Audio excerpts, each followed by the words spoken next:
everyone, my name is Aimee, and most of you know me as LoveLuxe. Welcome to my channel.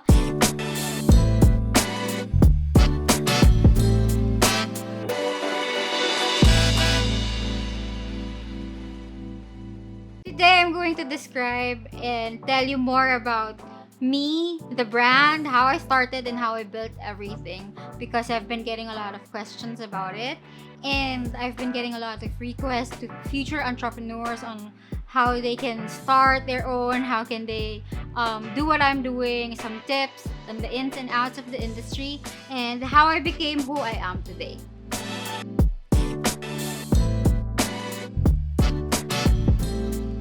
Life before LoveLuxe, graduating as a nurse and getting my license right away after the board exams was definitely simpler, but not far from what I am living now, because this is already who I am even before. So in between reading my medical books, I would always get some time in between them to read the whole series of The Shopaholic and get to know more about Rebecca Bloomwood. And on the back of my mind, I've always been dreaming of doing something that she's been doing.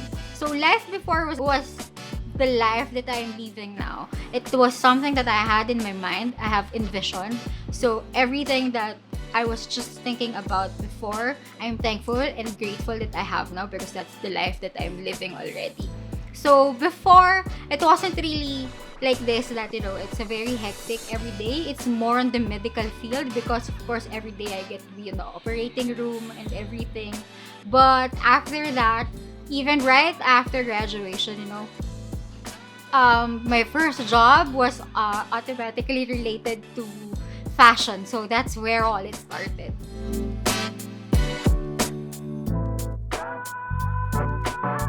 I think how I transitioned into it was when I was waiting for the board exam results to be released, and then I wanted to forget about it because I didn't want to have anxieties thinking that I will not make it.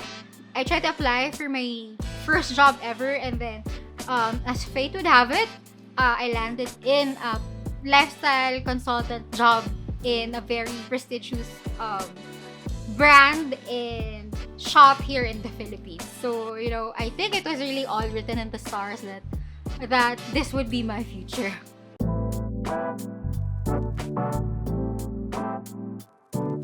It was when I resigned and decided to build something on my own. I tried almost everything. I did eBay, selling my stuff, because I would just get to have a few capital, because you're just starting out.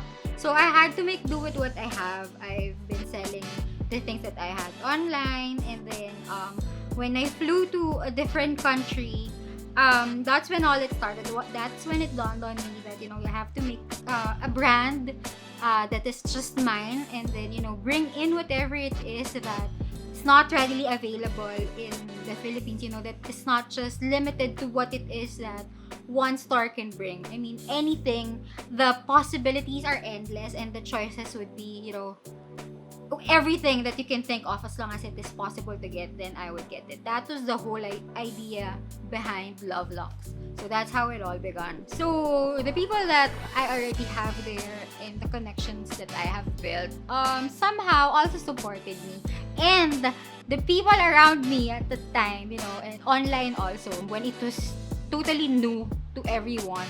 And I got a different type of clientele, because of course you don't get to meet them personally. I don't know them personally, and there were a lot of hits and misses along the way, but the people around me would always be the ones to get the things that I am using. Technically, whatever it is that I am wearing, akin yan, I'll buy it. That's how it all began. So parang sabi ko, okay, so whatever I curate, that's what they want. So that's how I got the whole idea, and then that's how they were stuck with me for how long. I think it's been 13 years. My clients from 13 years back are still here with me.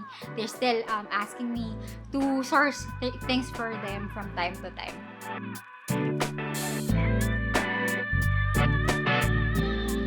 I think it's more of like my personality.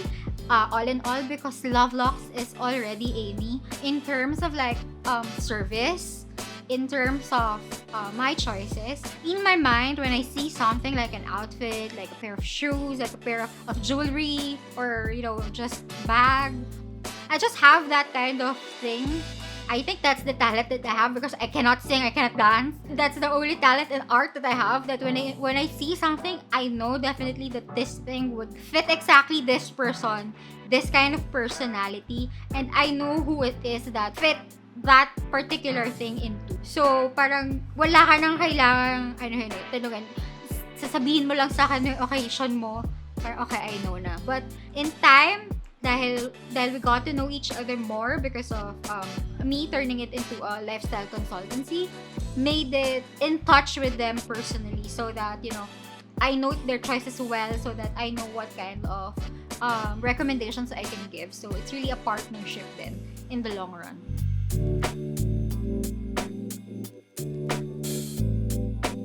I think it's common knowledge that the biggest break that in this industry for me is Marian. But even before Marian and our friendship, there were a lot of people in the news department that started out. It started with Gretch, Mrs. And the team basically. It was them who trusted me first in this industry. And then when Marian came, it was it was a magnet already of all the opportunities. So forever she knows that, and she would always tell me, "Sus, that's nothing." But I would always tell her, "No, if not because of you, people will never be able to know my talents also." So it's not just our relationship as client and her consultant, but also our friendship that has evolved through the years. It's basically the biggest break that I have in the industry, and up to now I will forever be thankful for that, and she knows that.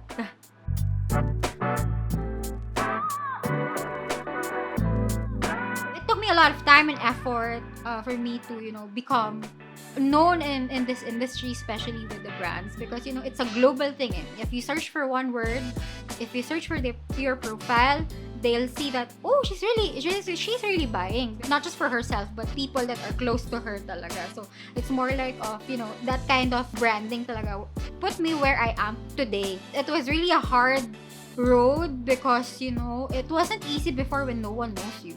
And in a different country, when you're a Filipino, and we know that, hindi ka lagi papansinin, because they would know that you would just ask, until one day you'd spot someone, or an associate that's really good, that's really kind, who would accommodate all your questions, all your needs, and then voila, they'd know that you've been spending a lot. And I'm very proud to date that the people that I have with from years and years ago are still the people that I am supporting up to now. And because I've always been a believer that loyalty has always had its perks. So because I am loyal to them, they are loyal to me in terms of giving whatever is new, whatever is in, whatever is latest, and whatever is not available in the market just yet. So I get the first dibs on those things.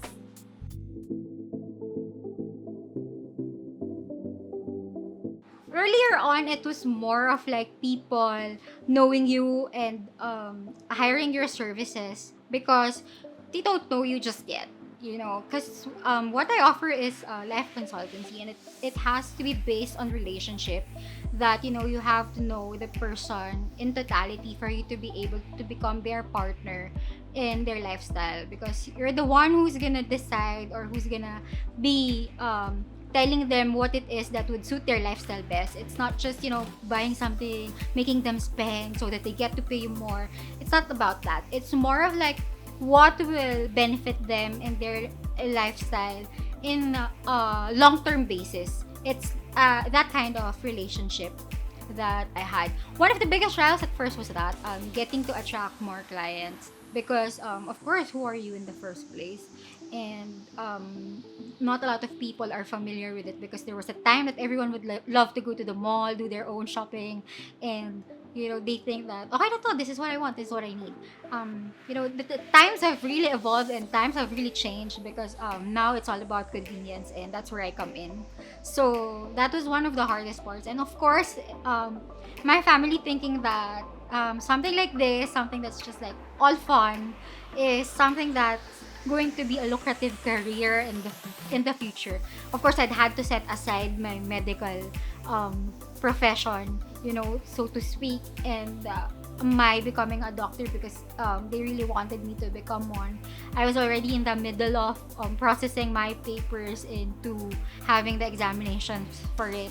But I think it was really my fate that, I'm not for it, and this is really what I'm supposed to be doing, because this is what makes me happy. So if you ask me 10 years back, where do I see myself? Exactly here, where I am now, and exactly doing the things that I'm doing now. So I think it's really my fate. It was really written on my palm, on the stars, or whatever you call it. That's what it is.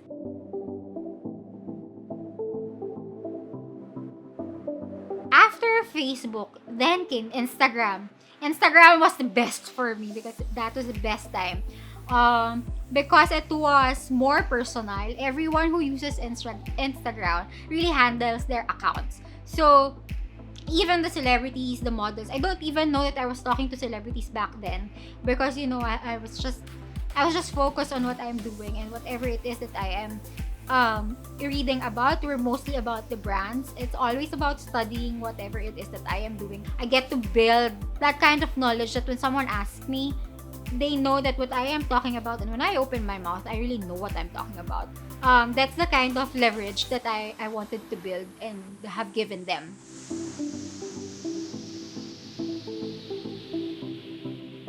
I never get starstruck when I met Marian. And I saw her for the first time, and I was like, syempre sanay na ako makita ng magaganda abroad, because I was living there in the Middle East. Ang ganda ng mga Russian, ang ganda ng mga Portuguese, ang ganda ng mga Middle Eastern people.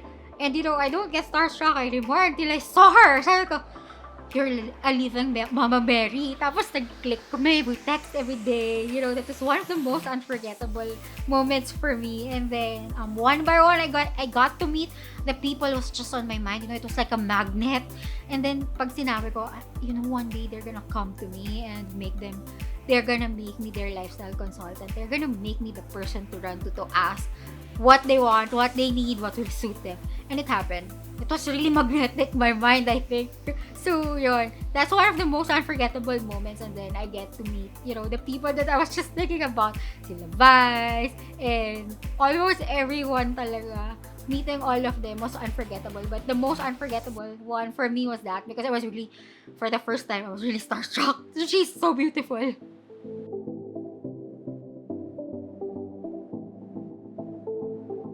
We are starting to navigate through a world where everything is uncertain. And whatever it is that I'm doing now, no one has the certainty. What this has taught me, really, is to become more compassionate in what I am doing, more kind, extending more patience to people, because I get to understand them on a different level now. Because I was saying, everything is uncertain.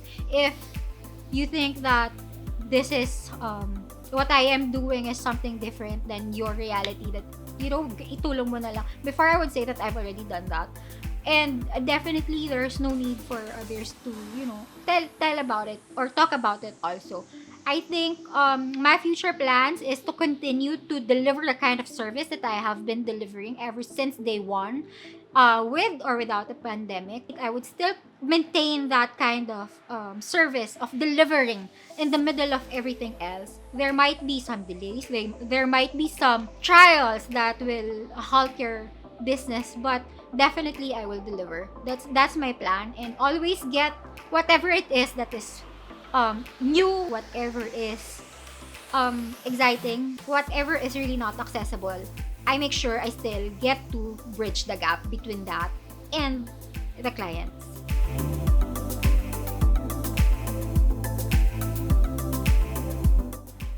Actually, I just created this YouTube channel out of a lot of people requesting from my friends and even my family about it because well, you can see how natural talakera I am. It's not natural for me to write and to speak.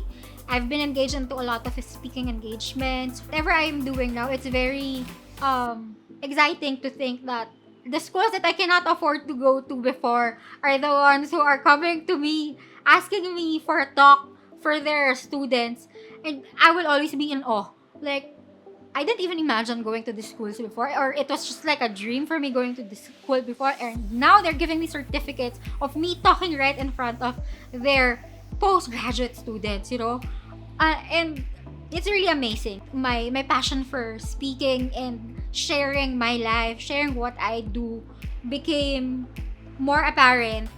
I said, okay, let's give it a try finally. Like this. I speak, and when I open my mouth, I make sure I know what I'm talking about.